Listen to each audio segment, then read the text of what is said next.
Hi guys, this is PoemTee back with PoemTee Presents Little Things, Deep Waters, and today we are going to dissect the poem Dean's List by PoemTee.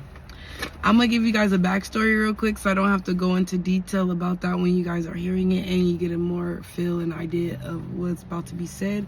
So when I get into it with the explaining it, you have a little bit of background already to the context that you're about to hear. Basically, me and my mother, we do not have the best relationship. We don't talk like that. We barely speak. I don't talk to her. She don't talk to me. But when people are around, she makes it seem like we have the best relationship ever. And she puts on a facade. But that's nor here nor there. I'll play the facade with her. I will pretend like we have the best relationship. But in my eyes, if we did have the best relationship, I would love to talk to her about what's going on in my life. I would love for her to ask me how's school going. Like something as a child that you do with your child.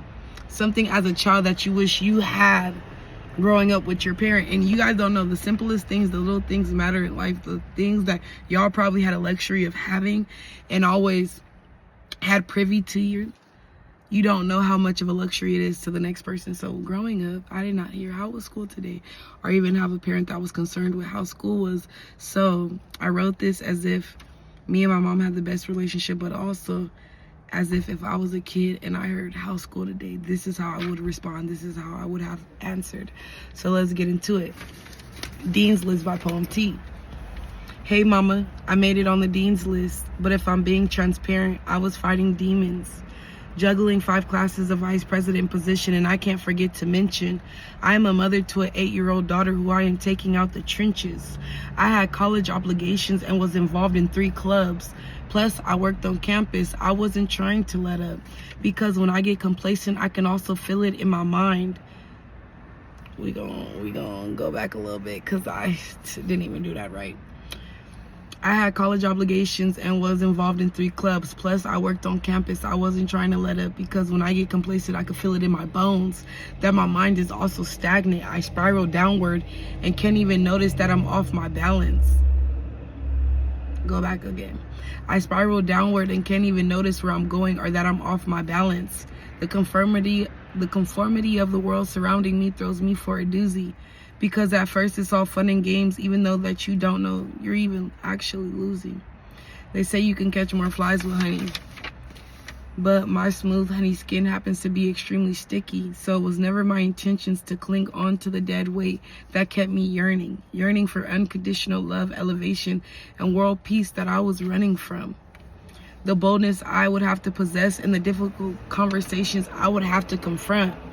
I've always been capable, but I used to be timid of the person I knew I would have to become. The leader in me kept me exceeding past expectations and learning new occupations.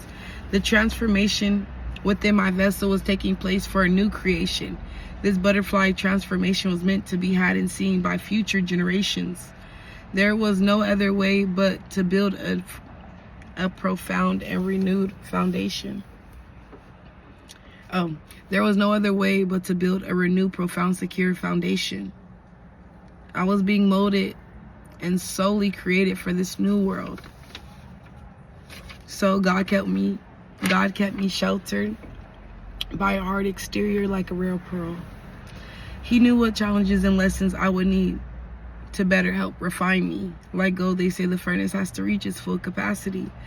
In the Bible, it says our lives have already been written. So God knew what needed to happen for me to truly feel inflicted. What would cause me to zone out from this society. Focusing on God caused things to fall off of me like anxiety. The distractions and numerous things sent to further delay me became as clear as day and can't further delay became as clear as day and can't be sent to face a true queen. So I messed up a little bit, but you guys, we give grace, we give patience, we give people second chances to get it right. So I am gonna start from the beginning and dissect each one. And if I didn't do it right the first time when I read this, y'all understand it and y'all would get it delivered the right way. So I said, hey mama, I made it on the Dean's List. If I'm being transparent, I was battling demons. I started off like that, like, hey mom, like you come home with good news, like, hey mom, I made it on the dean's list, like something I wish I could have said to her, or even in that present moment, I wish I could have said that to her. And the reason why I said I was battling demons is because when I wrote this, I was in my car 2 days after being homeless, and I was washing clothes at my grandmother's house, and my mom also lives there.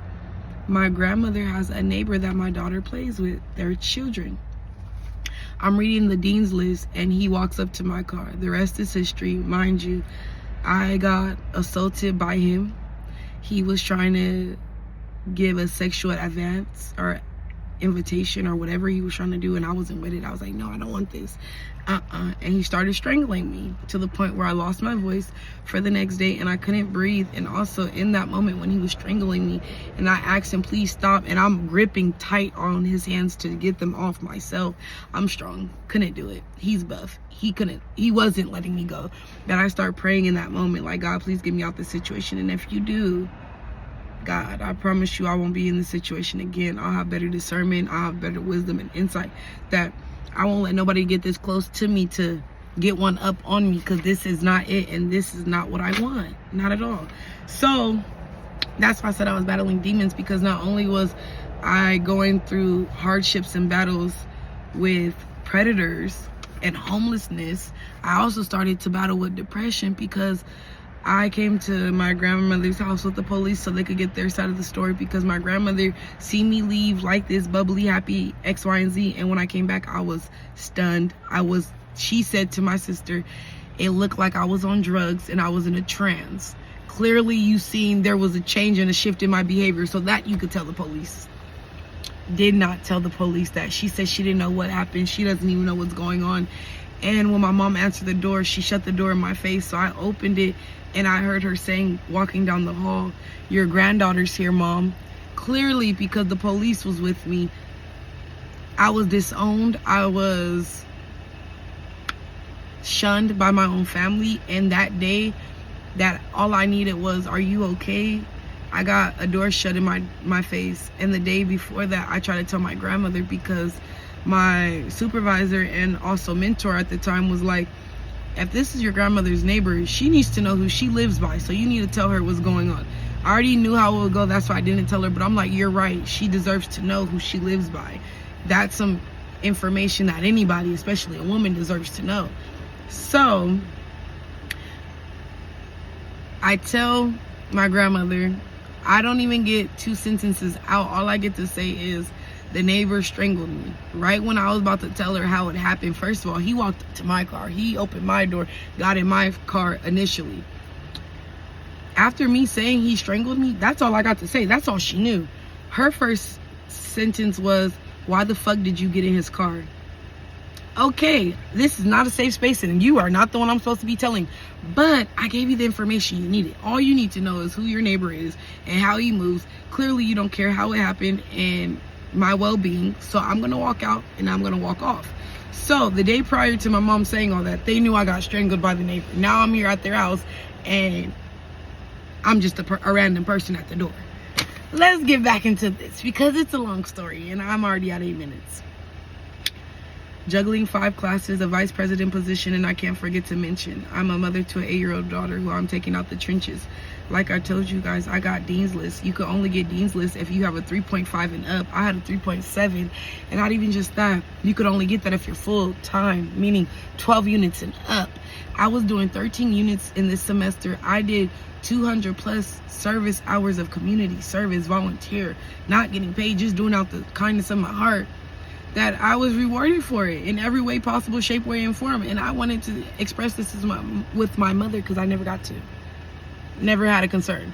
She see me coming home with all the rewards, plaques, buttons, all the trips, all the positions I've got, because I have a brochure. I started at BSU. I'm on the front page, like all through it, like you can see it. Never asked, never congratulated me, never was concerned with my elevation, let alone my well-being. So this is how the way I had to put it in a poem. So if she doesn't get to hear it, somebody will. And you know, We're doing life together. In this time, I had so much on my plate. I had to express and get off my chest that this was the only outlet I had to do so, because I had nobody in my corner to express this to. And at the time, I had an 8-year-old daughter. This is when I came back to Moreno Valley, which was in 2024. That was 2 years ago. In 5 days, I will have a 10-year-old. So at the time, I had an 8-year-old. Yeah, let's get into it. I said I had college obligations and was involved with 3 clubs. I mentioned it. I was a student leader. I was involved with 5 clubs. I worked on campus in an office called Emoja, which was one of the clubs I was involved with. Also, I'm involved with EOPS, which is also a club, and they have a sector for foster youth and care. And care is if you are a mother and single parent. So I was a part of that as well. And they have a student parent group, which is a part of you being a parent of the foster youth with EOPS. Also, like I told y'all, I started at the BSU. There were so many clubs on campus I was involved with, but those were the 3 that I was involved and very active with. So I mentioned those 3 clubs and my college obligations. Plus, I worked on campus. I wasn't trying to let up. I just let y'all know about it. I worked in the Emoja office. Because when I get complacent, I can feel it in my bones that my mind is also stagnant. When I feel like I'm not productive, when I feel like I'm not doing things that are fulfilling to my spirit, my soul, or what God has called me to do, I feel stagnant. That I can feel it not only in my body, that I get anxious, that I get unease, that I get depressed, that I could feel it in my mind. Self-reflect, self-awareness. I'm very aware and I'm very in tune with my body and with my mind and with my consciousness. Let's say that. And then I said I spiraled downward, that I can't even notice where I'm going, or that I'm even off my balance, because I started to spiral so far down, and you spiral so fast, you don't even know that, first of all, that's the direction you're going in. And second of all, that you're even off your balance, because when you're spinning or even spiraling, you don't understand that you're off your balance until you stop. Until you take a second to take a step back and see, ooh, my balance is off because I was spiraling out of control, if you may say. Then I said, the conformity of the world surrounding me throws me for a doozy, because at the end of the day, they say if you check off all these boxes, you'll be accepted by society. But the second you start checking off those boxes, you feel like you're killing yourself